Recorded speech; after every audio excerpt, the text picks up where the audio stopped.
the dark ages, you wouldn't last 24 hours. Frankly, I'm amazed they did. So, you think you're tough because you drink your coffee black, use cold plungers, and go 5 minutes without GPS? Adorable. Let's see how you handle a day where water kills you. Warmth is a luxury, and everyone smells like regret. Welcome to the Grumpy Historian, where history comes reluctantly, and sleep, ideally, comes quickly. Tonight's story: you're the unfortunate star of a time travel accident. You've just been dropped into a random medieval village. No phone, no running water, no clue. Just you and your woeful lack of plague immunity. Now, before we begin your slow, inevitable descent into medieval misery, do me a favor, hit subscribe. Whether you're watching this from the comfort of the 21st century or, heaven forbid, some earlier century with powdered wigs, I promise this is one timeline you're better off just hearing about, not living through. So go ahead, get cozy, pull your scratchy wool blanket over your head, light a candle if you're feeling thematic, and prepare to fall asleep to the soothing sounds of lice, famine, and social collapse. That's right, this isn't one of those bedtime stories with fairies and noble quests. This is one of those stories where you wake up on a pile of straw next to a pig named Maurice, who snores louder than a Viking funeral. Try to fall asleep, or don't.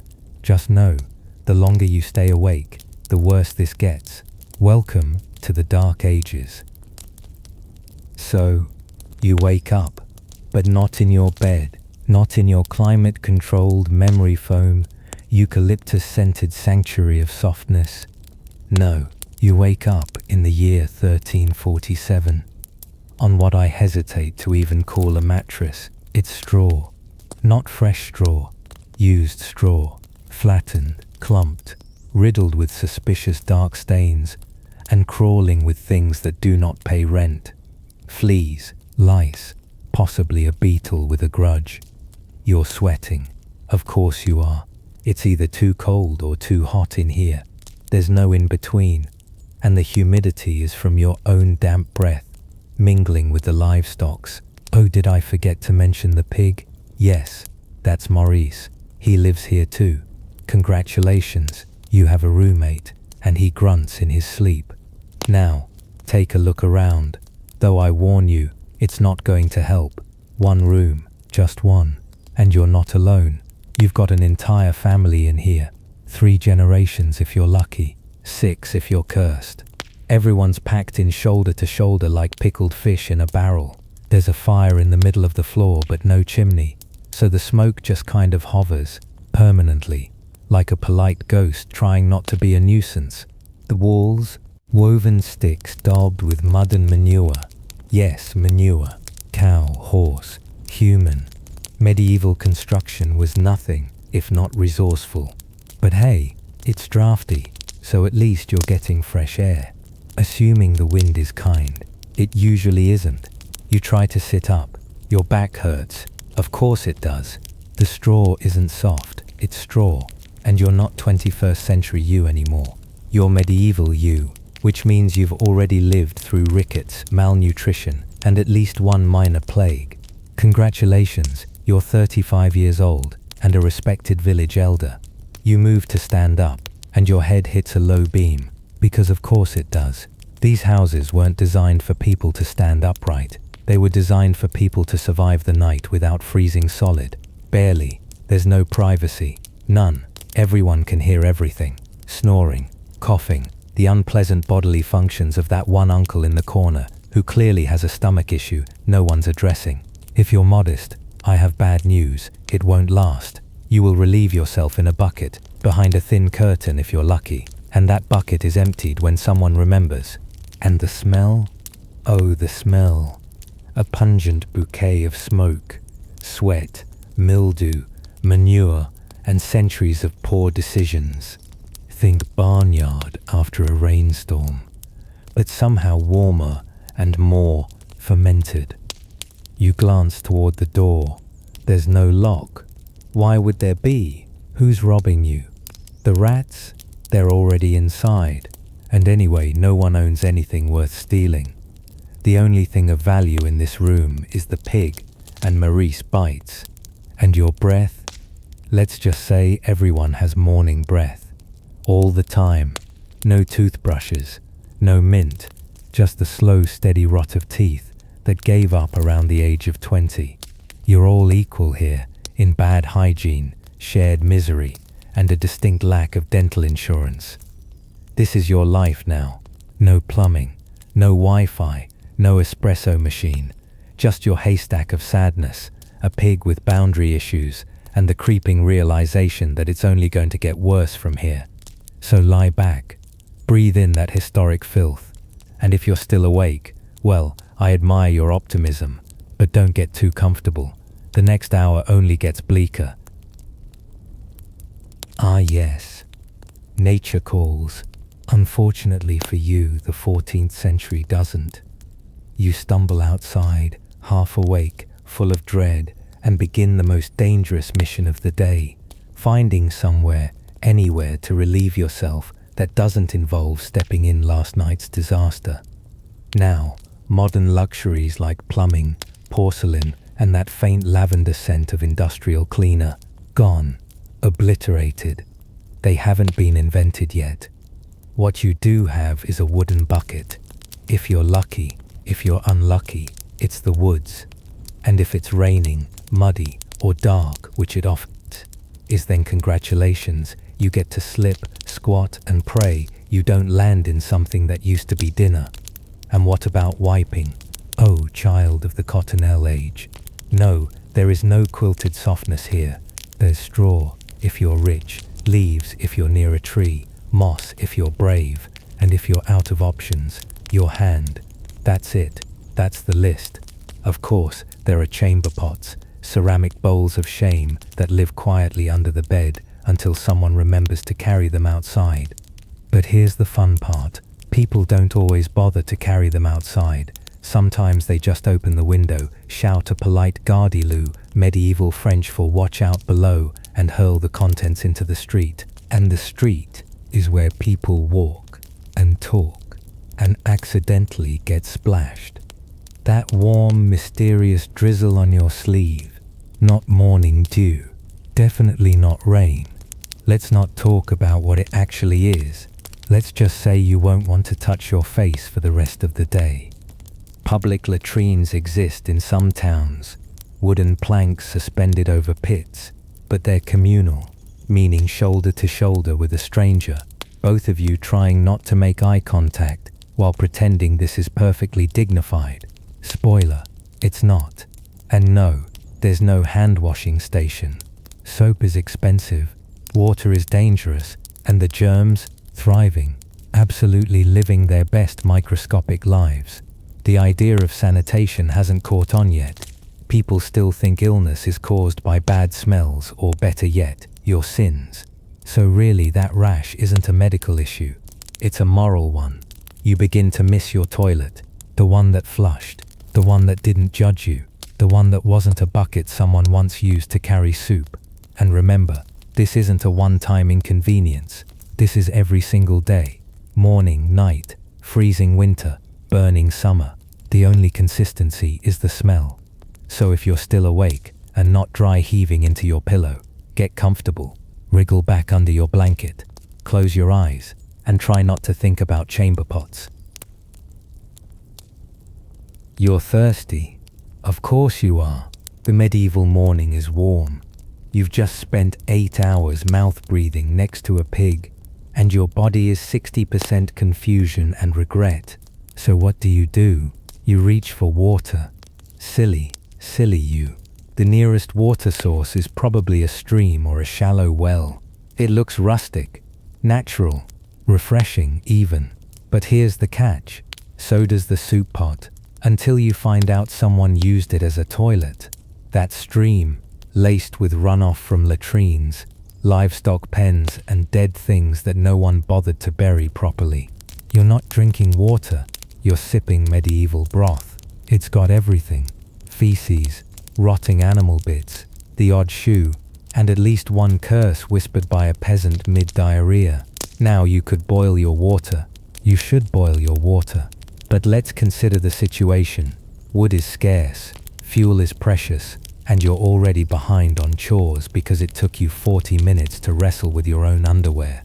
So unless you're wealthy or weirdly enthusiastic about waiting around for a pot to bubble, boiling isn't happening.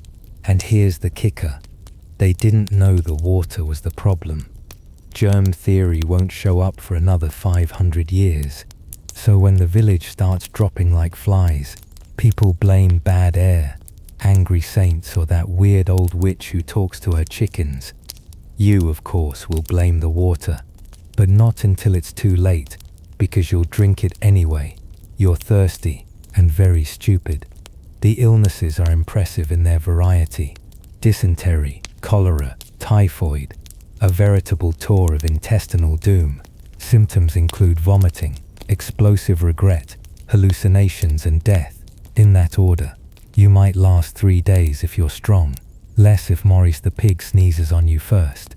And even if you don't get sick immediately, you'll carry the bacteria in your gut like a time bomb.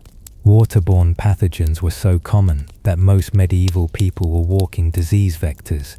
Children drank contaminated water from the moment they were weaned. Many didn't live long enough to complain. Now let's imagine you're visiting a medieval city. Population density is high, plumbing is non-existent, and garbage disposal is what we kindly call everyone just tosses it outside. The streets run thick with sludge, and that same sludge finds its way into the water table. There's a reason don't drink the water wasn't just travel advice, it was survival strategy. In wealthier households, they might have access to cisterns or aqueduct-fed basins, but even those were exposed to the elements, occasionally contaminated by birds, rats, or your cousin Gregory, who just had to rinse his feet in it. Clean water was a fantasy. Most people drank weak beer, watered-down wine, or herbal infusions, not because they liked it, because the alternative was dying very inconveniently. And don't get your hopes up about ice. There's no refrigeration, no clean snowbanks, just tepid, gritty, possibly frog-infested swamp water, served at whatever temperature nature feels like. Still thirsty? You might try catching rain in a bucket. Romantic idea, sure, but if that bucket hasn't been scoured, and why would it be? You're just collecting airborne grime in a wooden bowl that leaks slightly and smells like pickled onions. But hey, don't let me stop you. Go ahead, have a sip. What's the worst that could happen? Oh right, now lie back, take a deep breath. Not too deep. Remember, the air isn't that clean either. Try to relax as your 21st century immune system throws a tantrum. You're not just fighting thirst now, you're engaged in a full-scale microbial war with the past. And spoiler, the past usually wins. So you've survived the night. Barely. The pig didn't roll onto your face. No one died in the corner. And the chamber pot, miracle of miracles, was only half full. Time for breakfast, right? Wrong. It's time for what they called breakfast, which is really just a polite way of saying leftovers you didn't die from yesterday. No eggs, no toast, no avocado, unless it's some kind of fungus growing on your wall. What you're having is bread, and by bread, I mean a dense, jaw-wrecking slab of barley, rye, and crushed disappointment. It's less like a croissant and more like a medieval kettlebell. And don't get too excited about variety. This isn't a bakery, it's a shack with a single oven, if you're lucky. And the flour was probably stored in a sack that doubled as someone's pillow. Stone ground, they say. You'll find out what that means when your molar snaps on a bit of gravel. Alongside this monument to bland suffering is a bowl of porridge. Sounds cozy, doesn't it? You're picturing steam rising from a bowl of creamy oats, maybe a drizzle of honey. Stop it. That's fantasy. This porridge is punishment. It's watery, it's lumpy, and it's been reheated so many times that even the rats have given up trying to nibble it. If you're lucky, there's a wilted turnip chunk floating near the top. A little surprise for your gums to regret. And what are you drinking with all this? A fresh glass of orange juice? A piping mug of tea? Of course not. You're drinking beer. Thin, weak, slightly sour ale, to be specific, Because water, as we've already established, is trying to kill you. This isn't the fun kind of beer either. This is boiled barley water that won't give you dysentery beer. Congratulations, you're getting day drunk before sunrise just to stay alive. Children drink it too. Toddlers, grandmothers, probably the pig. Everyone's slightly buzzed before breakfast is over, which might explain how anyone got through the rest of the day.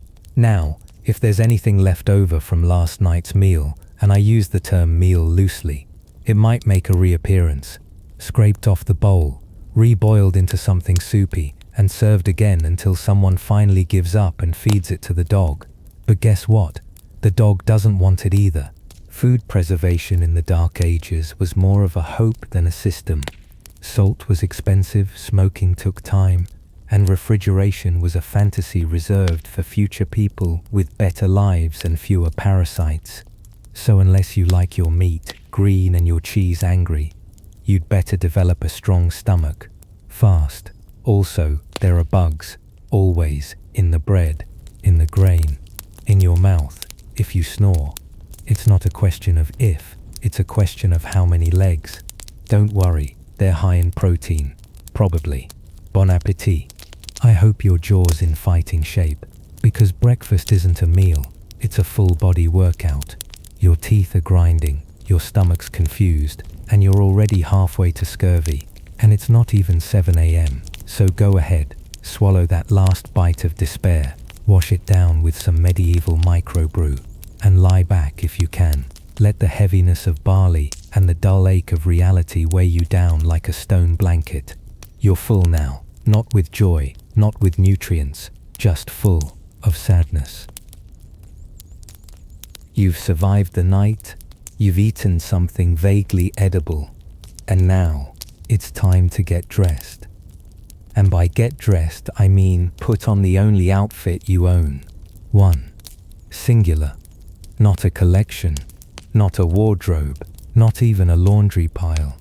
Just a single, itchy, questionably stained layer of misery.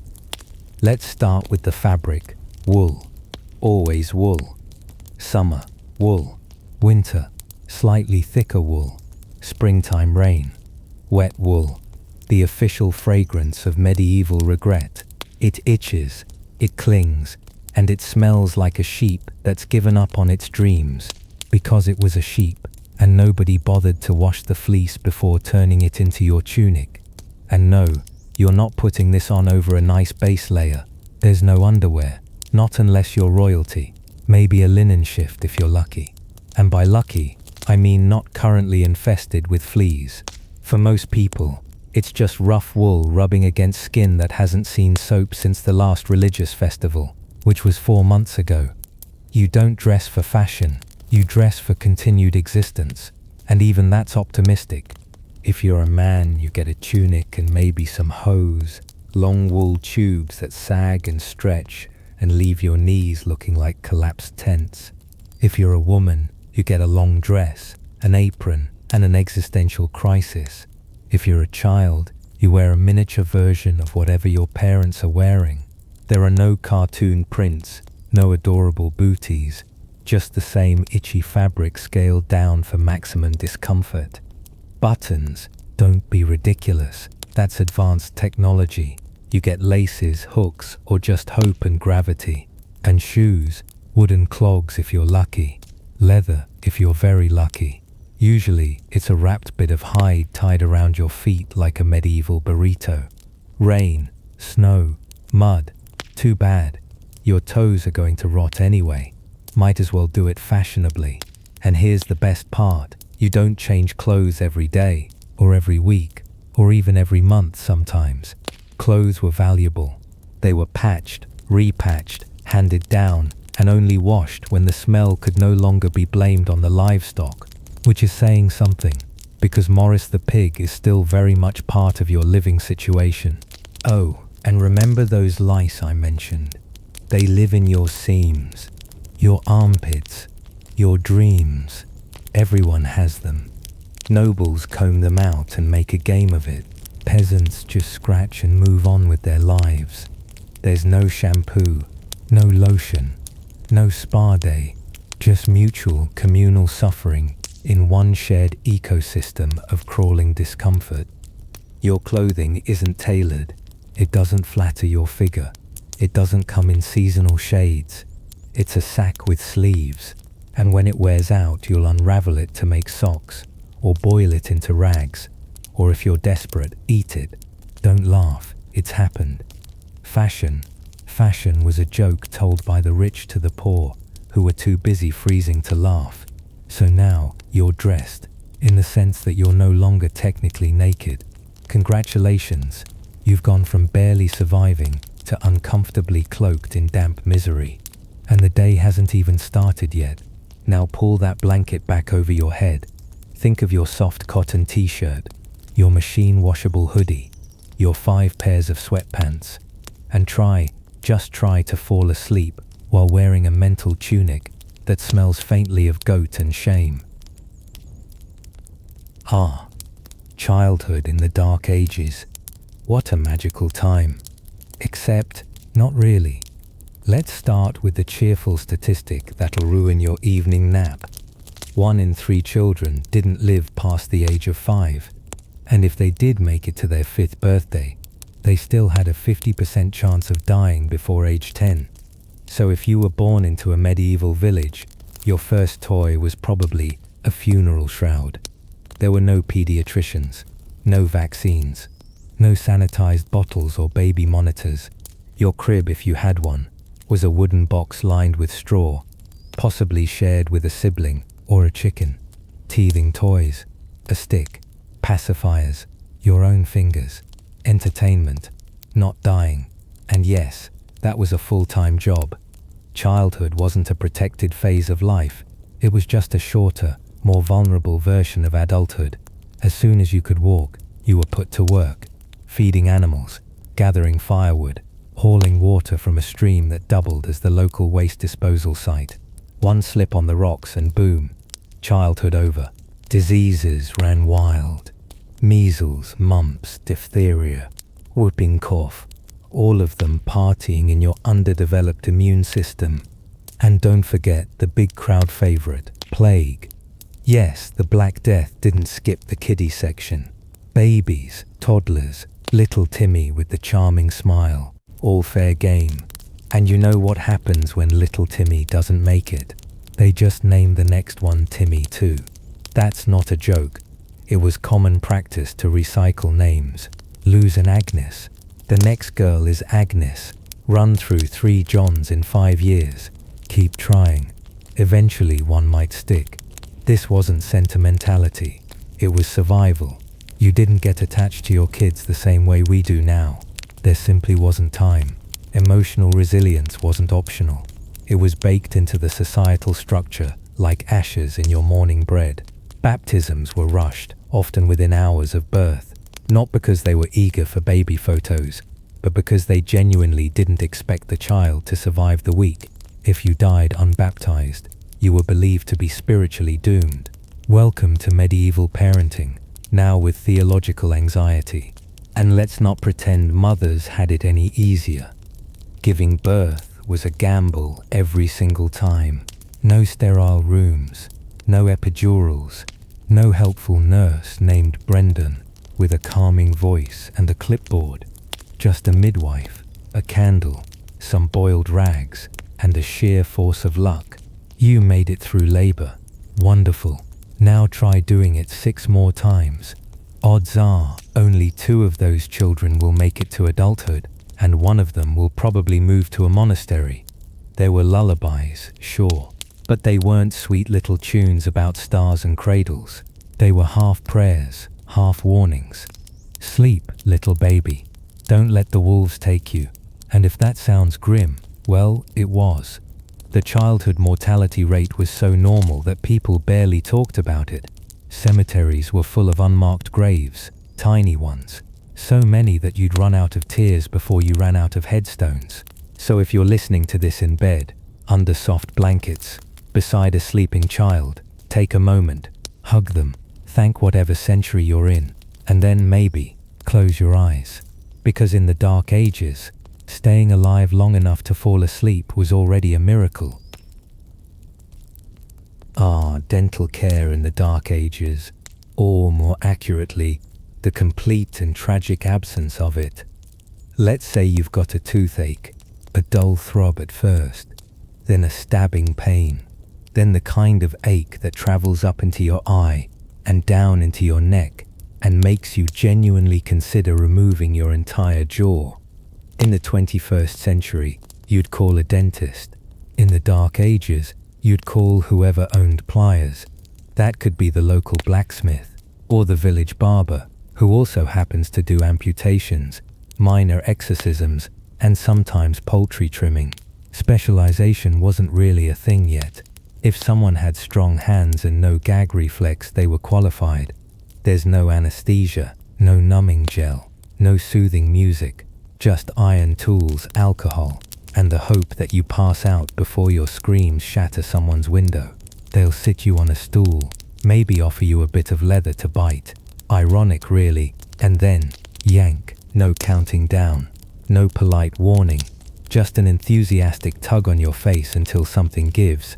And if they miss the root, too bad. You now have half a tooth, twice the pain, and a serious risk of infection, which back then was basically a death sentence with bad breath.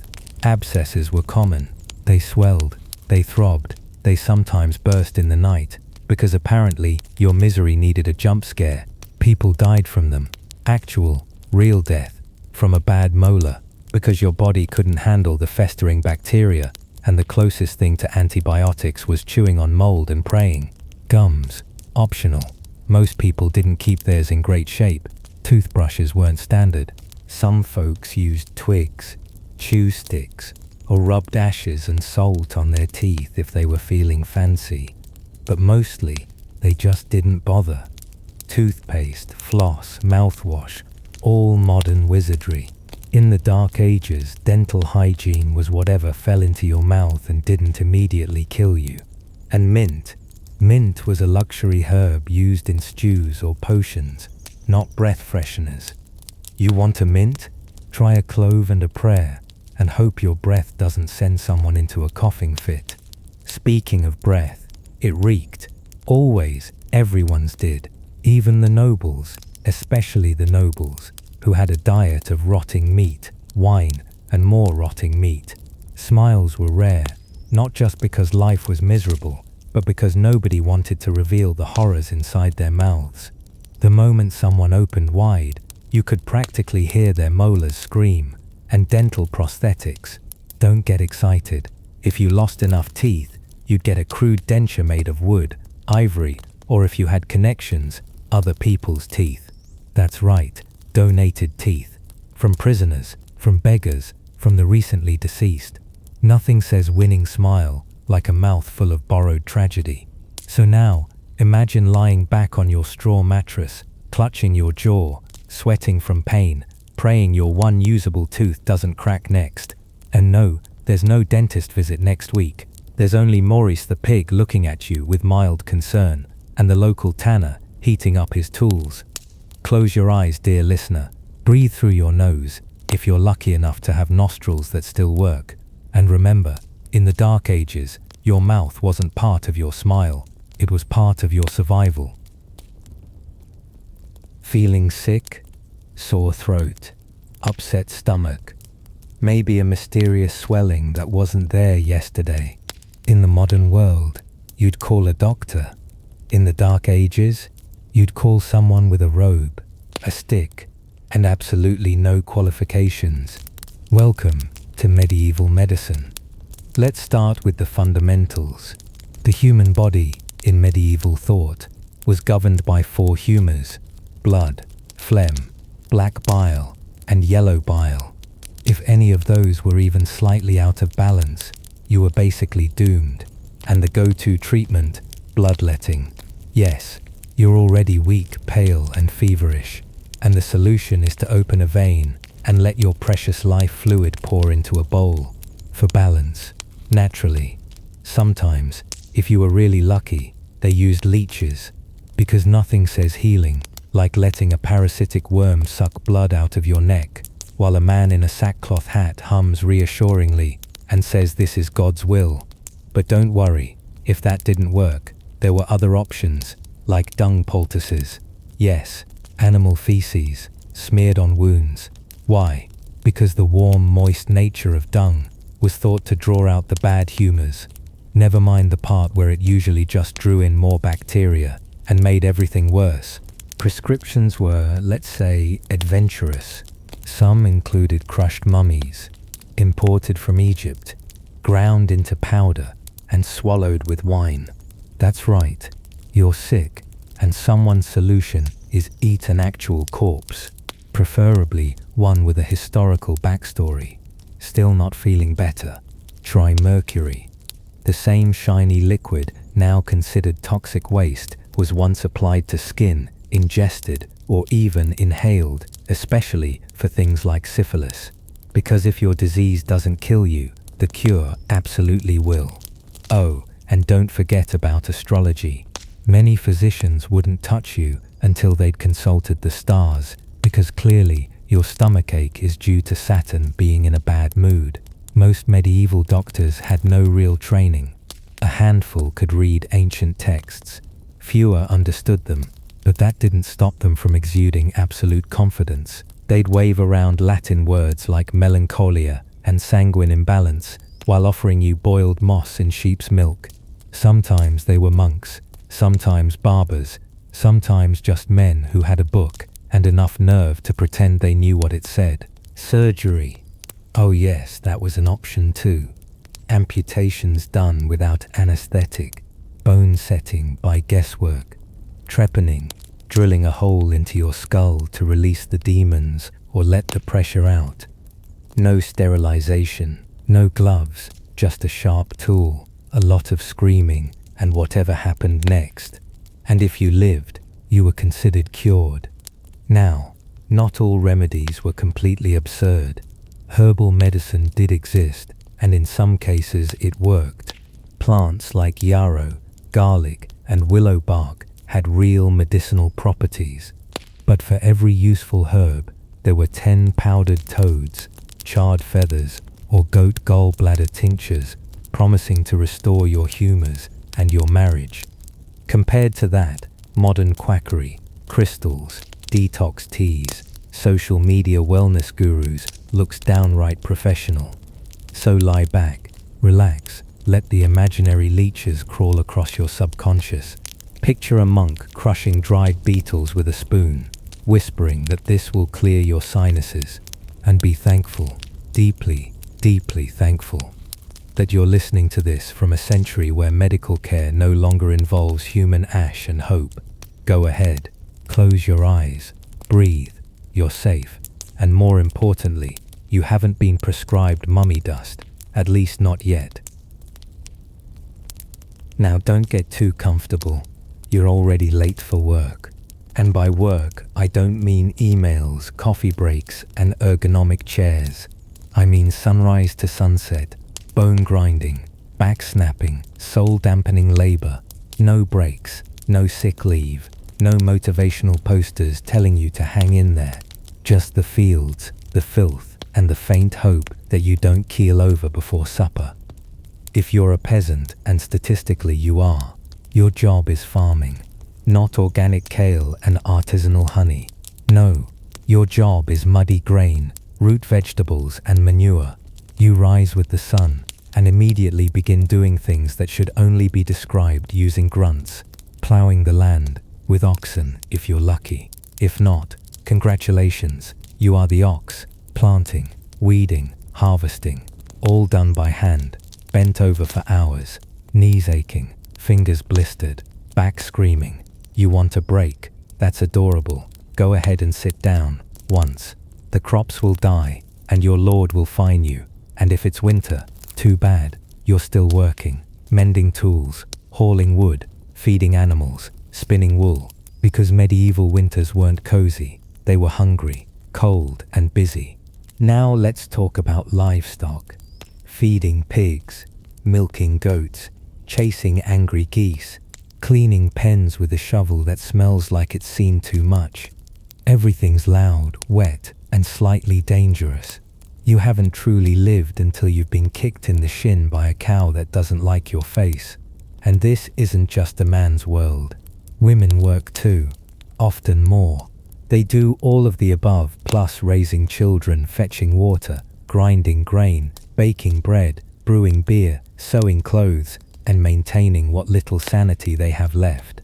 The phrase double duty doesn't quite capture the relentless, never-ending parade of exhaustion. Children, oh, they work too. By 6 years old, they're hauling firewood, scaring birds off the crops, collecting dung, and generally doing whatever miserable task needs doing. No playdates, no nap time, just a life of miniature labor leading into full-grown drudgery. And don't expect to be paid. You're not working for money, you're working for survival. Most peasants were serfs, legally tied to the land. You farm your lord's field, you give him your crops, he lets you exist, barely. And if you're injured, no compensation, no workers' rights, no helpful HR meeting with tea and awkward eye contact.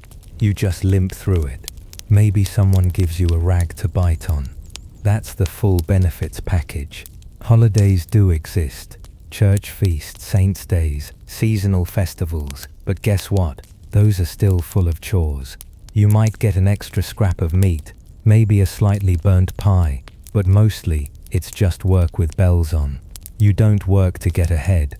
You work so you don't fall behind and get left in a ditch. Retirement? There's no such thing. You work until your joints stop moving, your lungs give out, or your body physically becomes part of the field. Retirement is dying on your shovel, hopefully in winter, so they can bury you in frozen dirt instead of just moving your body out of the way. So now, take a deep breath, feel that ache in your back, that sympathy pain from the 14th century. Lie down, stretch your limbs, let your modern mattress cradle your soft, uncalloused frame, and be grateful, because while you rest, your medieval counterpart is still out there, hauling, sweating, groaning, with no end in sight. The noble concept of justice, fair trials, innocent until proven guilty, due process. All those comforting ideas that absolutely did not exist in the Dark Ages. Welcome to medieval law and order, where being accused of a crime was roughly the same as being found guilty, and your best legal defense was run very fast. Let's say someone accuses you of stealing a chicken, or giving someone the evil eye, or just looking suspicious near a field. What happens next? Trial by ordeal. A charming little system where guilt is determined not by evidence but by pain. And not metaphorical pain. We're talking boiling water, flames, drowning, or if you're lucky, combat with a man twice your size and a sword he uses like a club. Let's start with the classic, trial by boiling water. You're told to plunge your hand into a pot of scalding liquid and retrieve a stone from the bottom. If your skin peels off and blisters, clearly you're guilty. But if it miraculously doesn't, or if your wounds heal cleanly within a few days, well then you're innocent.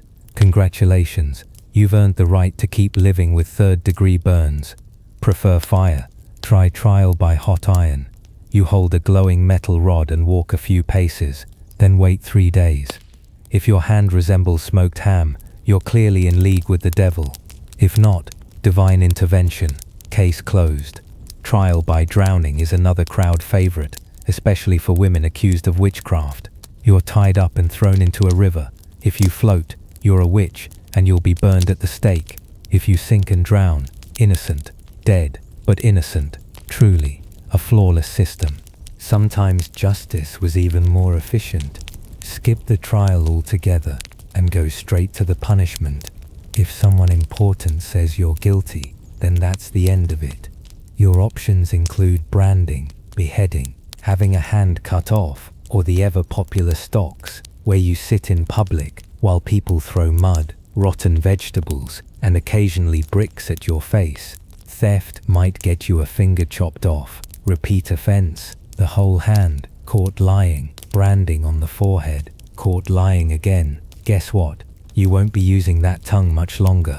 Execution wasn't rare, it was public. Beheadings, hangings, burnings, all done in the town square for maximum viewing pleasure. Children watched, vendors sold snacks, you were entertainment. You weren't just dying, you were dying in front of your neighbors and the local cheese merchant. And don't expect any kind of fair representation. Lawyers didn't exist for peasants. The literate few who could read legal codes were usually monks or nobility, and none of them cared whether your alibi checked out. Your judge might be the village priest, or the Lord himself, or a council of very tired, very biased elders who just want to get back to yelling at goats. Corruption?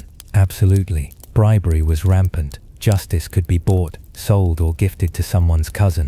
If a noble killed a peasant, it might be written off as an accident. If a peasant killed a noble, well, you wouldn't survive long enough for a trial. You'd be lucky if they gave you a full minute to explain before sharpening the axe. Even imprisonment wasn't some long-term punishment, like today's concept of doing a 5-year stretch for tax fraud.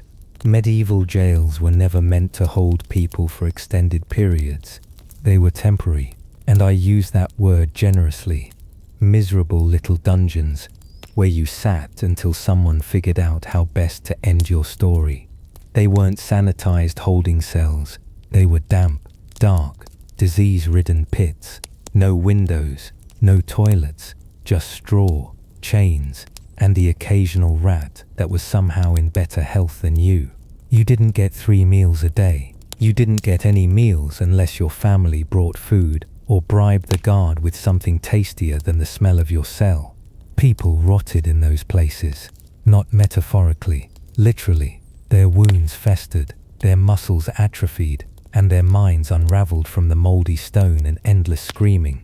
By the time your trial date arrived, assuming it ever did, you were halfway dead and entirely forgotten. And this was considered normal. So imagine it.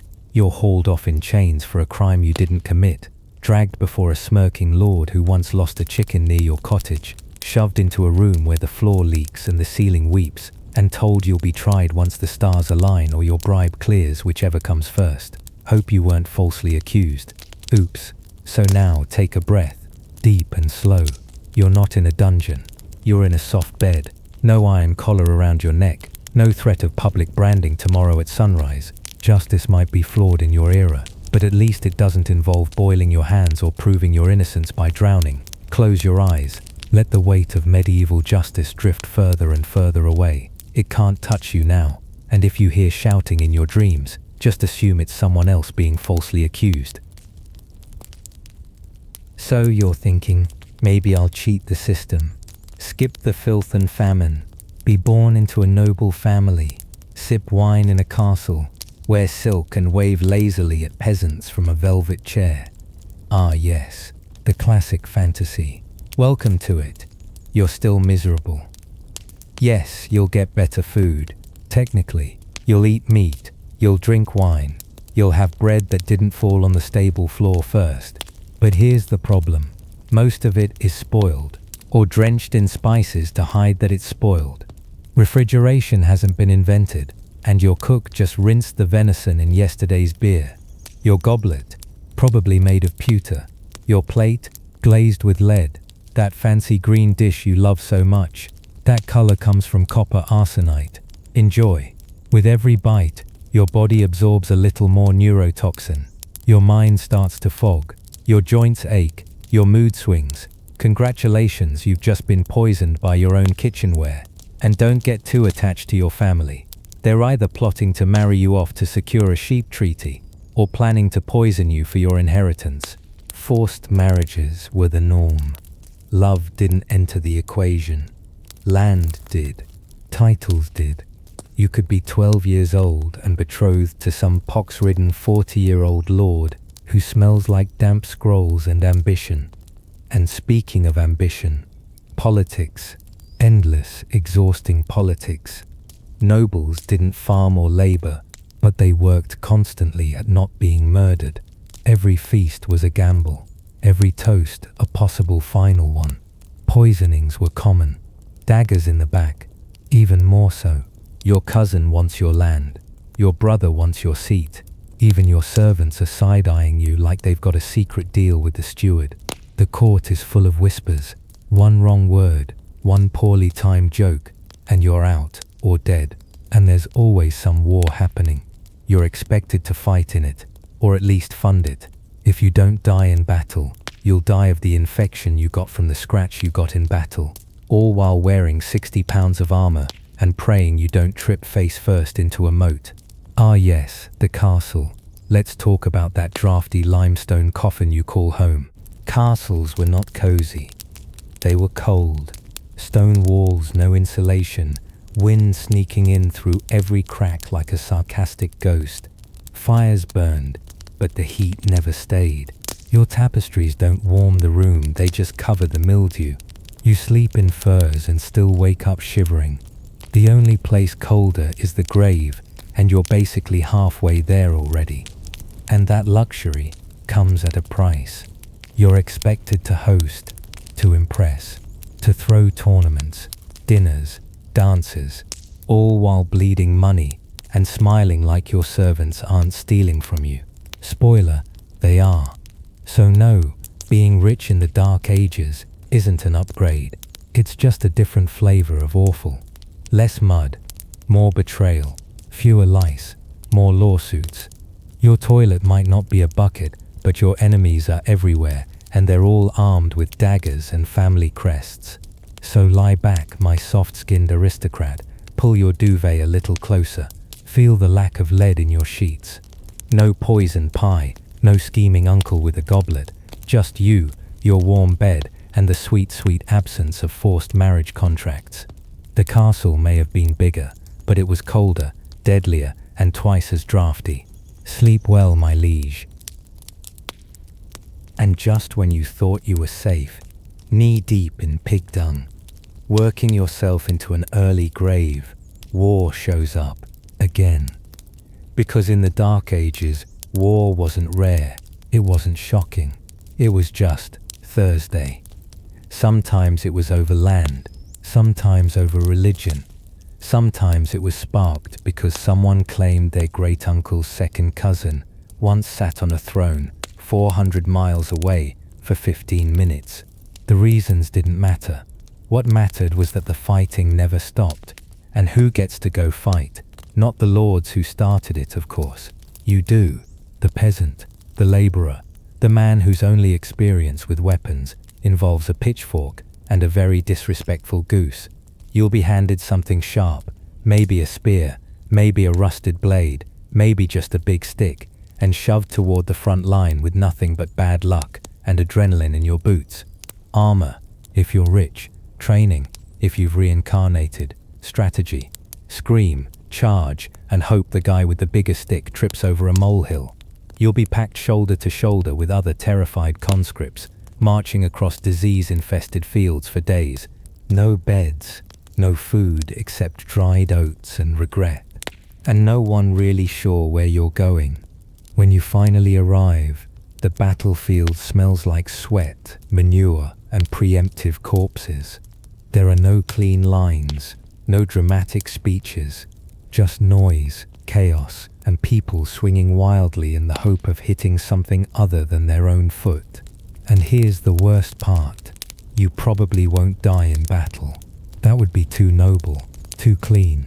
Instead, you'll die of dysentery, typhoid, or a minor scratch that turns into a full-body infection because your comrade tried to bandage it with a piece of cheesecloth he used to clean his boots. In fact, most soldiers in medieval warfare never even made it to the fighting part. They died during the march, from exhaustion, from exposure, from drinking something that looked like water and turned out to be medieval soup, half river, half sheep droppings. And if you're a knight, oh good, now you get to wear 60 pounds of armor, bake in the sun like a steel casserole, and pray your squire doesn't tie your leg straps too tight. You fall off your horse, you're done. You're basically a turtle on its back, waiting for someone to decide whether your life is worth a ransom or a spear through the eye. Battles were messy, fast and short. No elegant duels, no chivalry, just mud, blood and confusion. And when it was over, you'd loot the bodies if you weren't one of them. If you did survive, congratulations. You're now riddled with diseases, missing 3 teeth, and expected to do it all again next season. The best case scenario, You limp home with a limp and a story no one believes, and don't expect honor. There were no medals, no parades. Maybe, if you're very lucky, a crust of bread and a pat on the shoulder from a man who has never set foot on a battlefield. Congratulations, they'll say. You've been knighted by dysentery. So now, lie back. Imagine soft sheets instead of chainmail. A bed, not a mud-soaked trench. No marching, no shouting, no wounds festering in your boots. In your time, war is a documentary. In the Dark Ages, it was just your weekend plans. Sleep tight, and don't step on the lance. Let's talk about hygiene, or rather, the utter absence of it. You, dear listener, probably bathe daily, maybe every other day, if you're lazy. You wash your hands after touching a doorknob. You think a dirty pillowcase is a health crisis. Well, congratulations.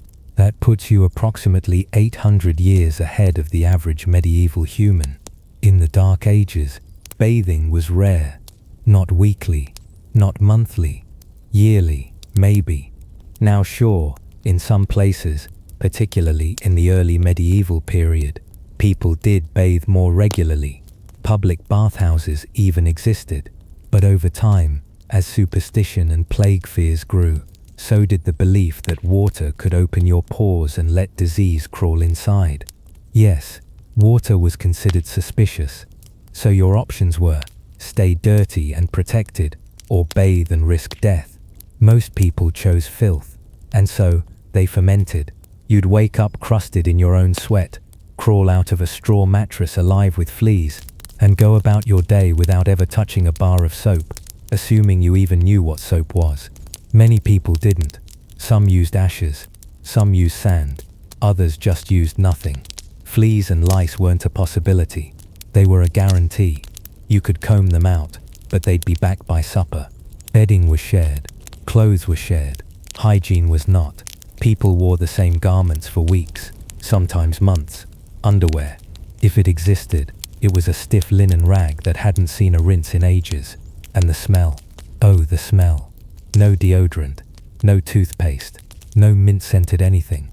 Your entire village had one olfactory profile: sweat, livestock, mildew, and something gently rotting. If someone walked in today from the 14th century, you wouldn't need to ask who they were. Your nose would file a restraining order. Feet, often wrapped in the same filthy wool for so long they'd start to rot. Trench foot centuries before trenches were a thing. And forget manicures.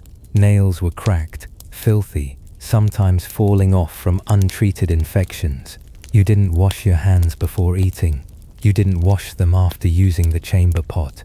You didn't wash them at all. Oh, and let's not forget hair. Hair wasn't shampooed, it was scraped, with dull knives or combs. Grease built up over time, creating a glorious scalp ecosystem for lice to colonize and rats to admire from afar. And yes, the wealthy were slightly cleaner. Slightly. They might have access to perfumed oils or rosewater, but even that was more about masking the smell than actually removing it. The perfume was just a band-aid on a battlefield. To top it off, your water, when you did use it, came from the same source where people washed clothes, cleaned fish, and emptied chamber pots. You weren't cleansing yourself, you were baptizing in bacteria. So now, lie back. Feel that soft soap-scented pillow, the fabric against your clean skin, the absence of lice tap dancing on your scalp. You've brushed your teeth, washed your face, maybe even moisturized. Meanwhile, your medieval self is curled up in itchy wool, stewing in last month's sweat, and proudly believing this is as clean as life gets. Ah yes, they'd say, the sweet scent of never washed once. Sleep tight, and maybe, just maybe, say a quick thank you to indoor plumbing. Ah, the Black Death, the grand finale of medieval misery. If the lice didn't get you, the hunger didn't break you, and the wars didn't stab you, don't worry, the plague would tie up all loose ends. It arrived in Europe around 1347. By boat, of course, as most terrible things do. Italian merchants brought it home from the east. They also brought rats, and those rats brought fleas. And those fleas brought Yersinia pestis, The bacteria that would go on to kill over a third of Europe's population. That's not hyperbole. That's not some people got sick. That's 1 in 3 people gone. Towns vanished. Villages collapsed. Streets emptied. Fields overgrew. And silence spread faster than sermons. And how did it begin? A bump. Just a small, annoying lump in your armpit or groin. You'd ignore it at first. Maybe it's a bite. Maybe it's just swollen. Then it grows and turns black and starts oozing. That's a bubo, a charming little souvenir from the flea that just rewrote your life expectancy. Soon after, you get chills, fever, vomiting, muscle pain, black spots on your skin. Your breath turns sour, your heartbeat races, and your body begins to shut down, one horrific symptom at a time. There was no cure. Doctors didn't understand bacteria. They believed the plague came from miasma, bad air, planetary alignments, or, depending on who you ask, God's wrath. Some cures included rubbing onions on the boils, drinking vinegar, or applying a paste of crushed emeralds. None of it worked. Spoiler alert. Oh, and bleeding. Always with the bleeding. You're clearly full of evil humors, they'd say, then drain you like a wineskin. All it did was make you weaker, which is helpful if you were hoping to die faster. And then there were the plague doctors, men in terrifying bird-like masks, filled with flowers and herbs to protect them from the evil air. The long beaks made them look like haunted crows with medical degrees from a cursed monastery. They didn't cure anyone, but they did look the part, and in medieval medicine, that was half the job. You might think isolation would help. You'd be wrong. Hygiene was already a disaster, and now towns were packed with fleeing refugees, sick corpses, and open sewage. Rats ran through every alley, into homes, across dinner tables. They were nature's most efficient postal system, delivering death door to door with cheerful squeaks. Some cities tried to quarantine. Venice actually invented the idea, but most places were too slow, too chaotic, or too superstitious. Some people whipped themselves in the streets, begging for divine mercy. Others blamed outsiders, foreigners, or unlucky neighbors. Panic spread faster than the plague, and you didn't die immediately. Oh no, you lived just long enough to spread it, coughing, touching, breathing on your family. You'd go to church to pray for healing, and accidentally infect half the congregation. Communion. Now with bonus contagion. By the time you were bedridden, your body was leaking from places you didn't even know existed. Death came fast. Yes, but not fast enough. You'd lose feeling in your limbs. Your skin darkened. Some accounts say people began to rot while still alive. If you weren't already asleep, you'd pray for it. Entire towns were left to the rats. Mass graves were dug, filled daily, and still overflowed. Priests stopped giving last rites. Gravediggers couldn't keep up. There weren't enough carts, enough shovels, enough prayers. You didn't get a tombstone, you got a ditch. And if you somehow survived, congratulations, you're now unemployed, traumatized, and surrounded by ghosts. Half your family's gone, half your town doesn't exist. The church says it was your fault. Your Lord says taxes are due, and you say nothing, because what's left to say? So now lie back, feel that warm blanket over you, the softness of clean sheets, the comforting silence of not living next to a plague cart. You're not scratching at a swollen bubo. You're not hiding from coughing crowds. You're not sleeping in a barn next to a rat with suspicious red eyes. You're safe, in bed, in a century where science exists, and your dinner didn't carry disease on tiny legs. Sleep well. The Black Death sends its regards, but only in history books now. Welcome back. You've survived a full day of lice, labor, and light exposure to plague. So what's your reward? Dinner. And let me lower your expectations right now. It's worse than breakfast. Remember that porridge you gagged down this morning? At least it was warm. Dinner is not. Dinner is cold stew. Again, the same stew you had last night, and the night before. And yes, you guessed it. It's the same pot, just continuously topped off with water, weeds, and whatever unfortunate thing died nearby. They didn't refrigerate leftovers in the Dark Ages. They recycled them, scraped the mold off, stir it around, and congratulations, medieval gumbo. That brownish-grey chunk you're chewing, probably root vegetable, possibly rat, maybe something that started as pork but got lost along the way. Meat was rare for peasants. When they did get it, it was often spoiled. They didn't throw it out, they spiced it. And by spiced, I mean they scraped it with garlic or doused it in vinegar and hoped no one noticed it hissed when you touched it. Speaking of spices, don't get excited. Those were for the rich, the truly rich. You, dear peasant, will season your meal with ash, onion skin, and desperation. Bread makes a reappearance, of course, flat, dense, hard enough to chip a tooth, often made from coarse flour that still has husks, rocks, or the occasional bug baked in. Fiber, yes, dental hazard, absolutely. But here's the part you didn't want to know. Intestinal worms. Nearly everyone had them. Thanks to poor hygiene, raw or undercooked food, and water that doubled as a communal soup for the village bacteria colony, parasites were more common than clean fingernails. You're not full, you're infested. That mild stomach rumble you think is hunger, that's Gerald the tapeworm doing backflips in your gut. And you've named him Gerald because, well, you'll be together a long time. So you finish your stew, you gnaw your bread, you try to ignore the gritty texture of sand and regret in your molars. You drink beer because it's safer than water, and then you belch and call it a feast. And if you're wondering about dessert, don't. There isn't one. Not unless someone's managed to dry an apple without the rats stealing it first. Dinner, like most things in the Dark Ages, wasn't about enjoyment. It was about not dying today, and maybe, just maybe, being hungry enough to do it again tomorrow. So now, lie back, think of your pantry, your fridge, your 24-hour drive-through. Think of salt that doesn't cost a year's wages, and stew that doesn't predate your shoes.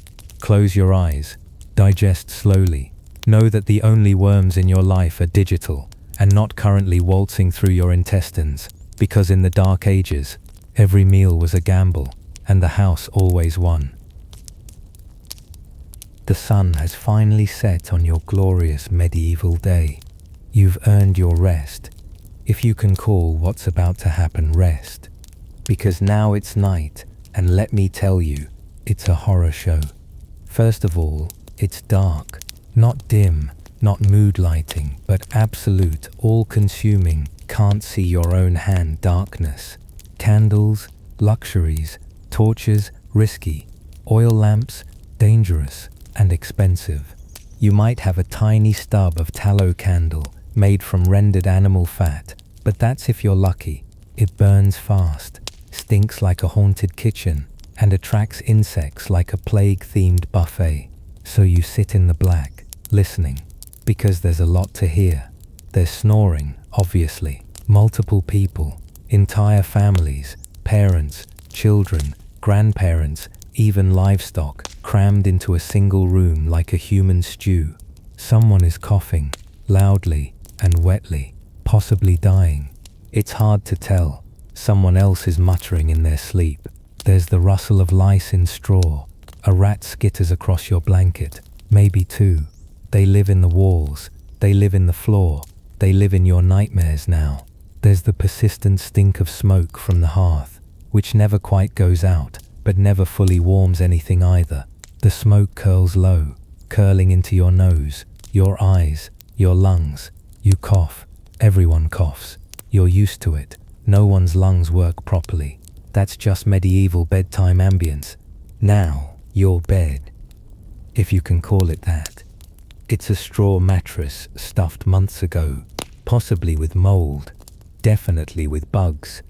It's flattened into a pancake under the weight of too many sleepless bodies. The straw crunches beneath you. It itches, it pokes, it writhes slightly, because it's not just straw anymore. It's a community. Your pillow, maybe folded cloth, maybe your arm, maybe nothing at all. And your blanket is probably a scratchy wool sheet that smells faintly of goat and desperation. The air is cold, the kind of cold that crawls under your clothes and whispers, you'll never be warm again. You huddle under your blanket, assuming you didn't have to share it, and pray the draft from the wall crack doesn't settle directly onto your kidneys. Oh, and did I mention fleas? Because they're here too. Of course they are.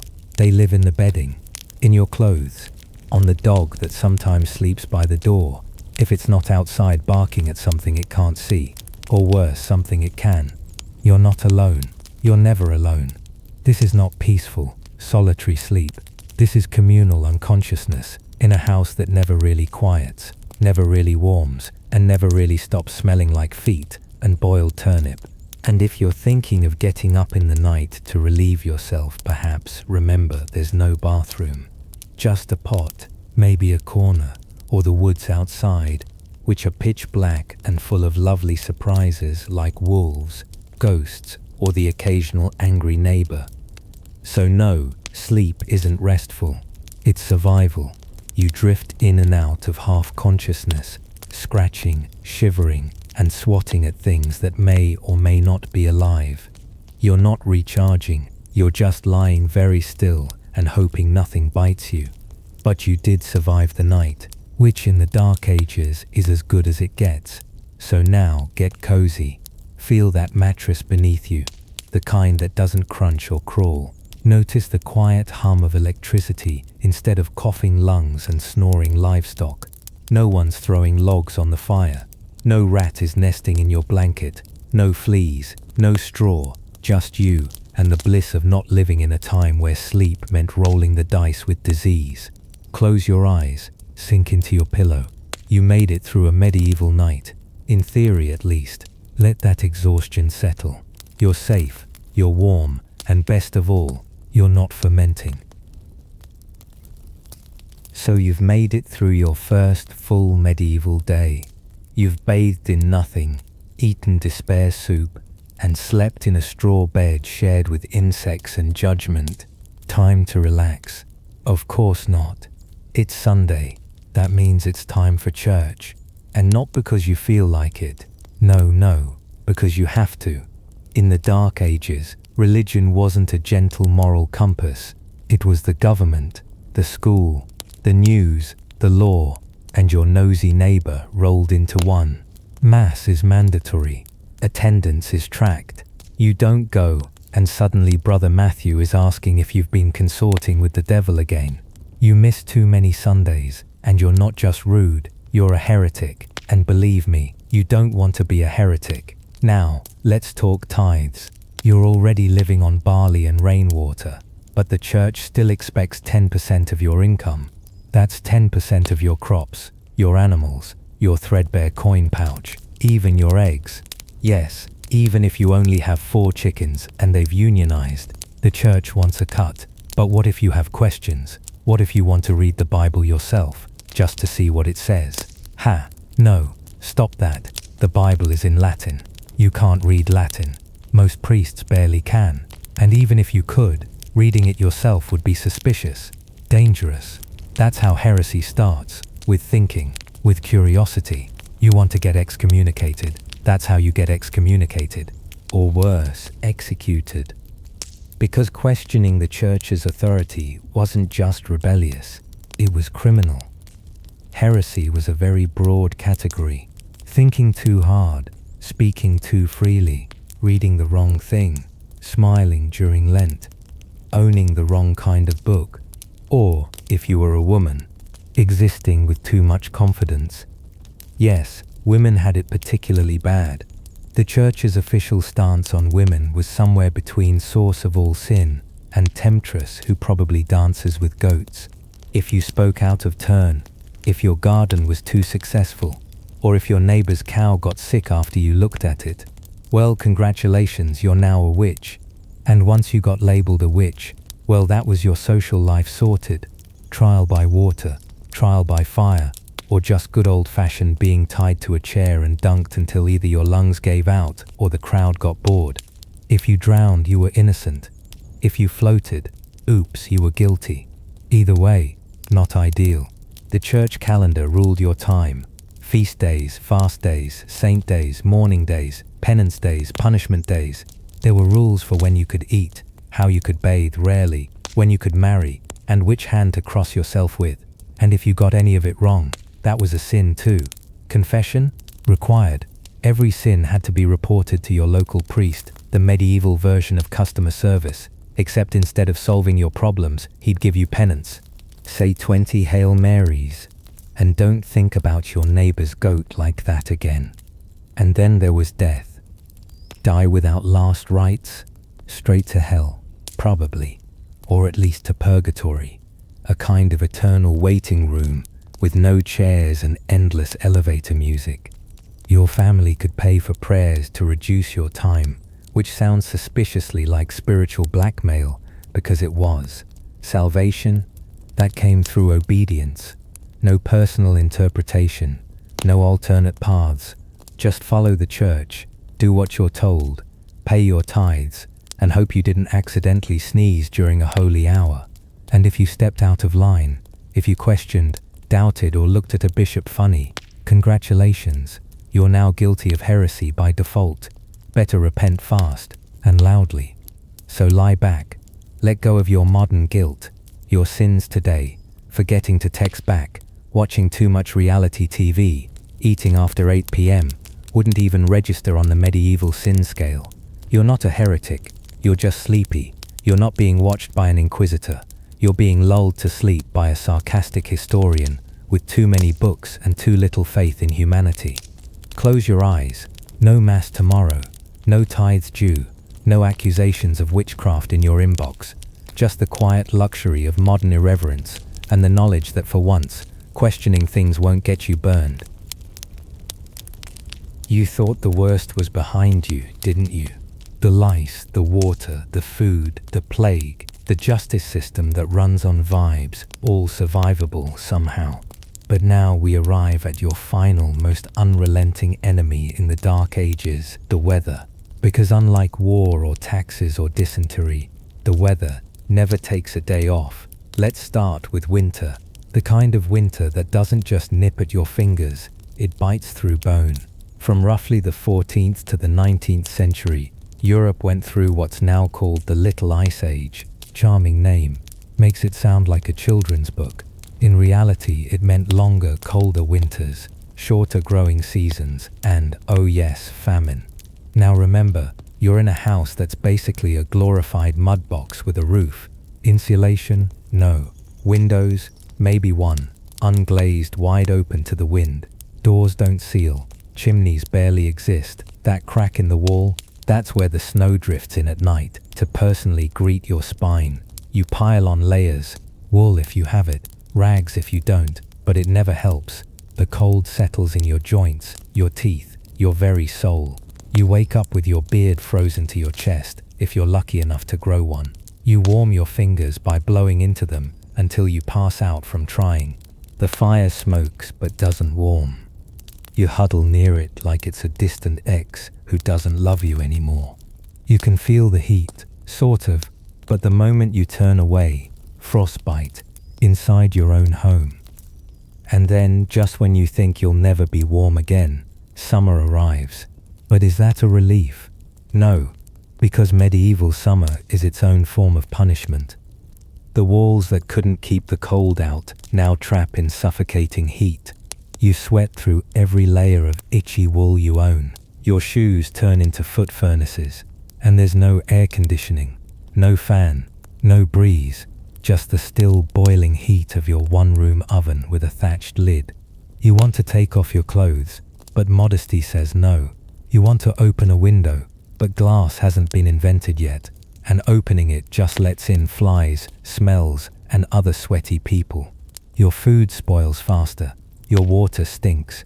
Your body is covered in rashes you can't name and don't want to. Heat stroke? Not diagnosed. You just collapse mysteriously in the field. Or your brain boils a little and they start whispering about demons. Let's not forget rain. Endless, unrelenting, soul-squelching rain. Roofs leak. Dirt floors turn to mud. Roads, hilarious. You slog through ankle-deep sludge just to get to church and return smelling like a damp sheep. Floods drown your crops. Droughts follow the floods just to spite you. Your harvest fails again. And when winter comes back early, surprise, you're out of food, you're cold, you're praying for spring, while wondering which toe you'll lose to frostbite first. And no matter the season, there's no escape. You can't fly south, you can't book a hotel, you can't even afford a second pair of socks. You just stand there, wrapped in whatever dead thing you skinned last week, whispering to yourself, bundle up with your own misery. So now, lie back, feel the temperature-controlled air of your modern room, the thermostat, the heating, the cooling, the fact that your bed isn't frozen or on fire, that your ceiling isn't dripping, that your clothing isn't steaming against your own skin like you've just lost a wrestling match with a medieval fever. You don't have to weather anything tonight. You're not cold, you're not sweating, you're not checking the ceiling for leaks or your toes for frostbite. Just close your eyes and thank the stars above that you weren't born in a century where the climate tried to murder you every single day. Sleep well. Well, that's it. Your 24 hours in the dark ages. Hypothetical, of course, because let's be honest, you wouldn't last 24 hours. Frankly, you wouldn't last 12. Somewhere between the lice, the unidentifiable stew, and the communal chamber pot, you'd break. Most people would. Some people did. But here's the thing. As awful as it all sounds, they lived it. They adapted. They found joy, laughter, love. They raised families, sang songs, carved little bits of beauty into a world determined to rot from the corners inward. It wasn't all misery, just mostly. Meaning existed. It was hard-earned, fleeting, and rarely written down, but it was there.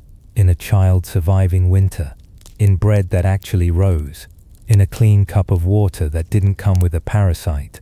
Still, would you want to swap places? Didn't think so. So if you're still awake, you're either a historian, a masochist, or possibly both. In which case I'm flattered and concerned. But for the rest of you, let the weight of a very long, very grim day in medieval life pull you into sleep. Let your clean sheets remind you you're not sleeping on a pile of bug-infested straw.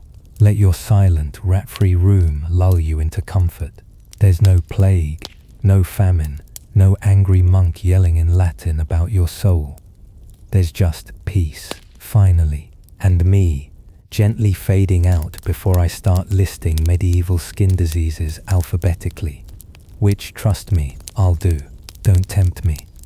This has been the Grumpy Historian. You've survived this long. You've listened through the lice, the trials, and the plague. You've made it to the end. Now go to sleep. Before I bring up foot rot,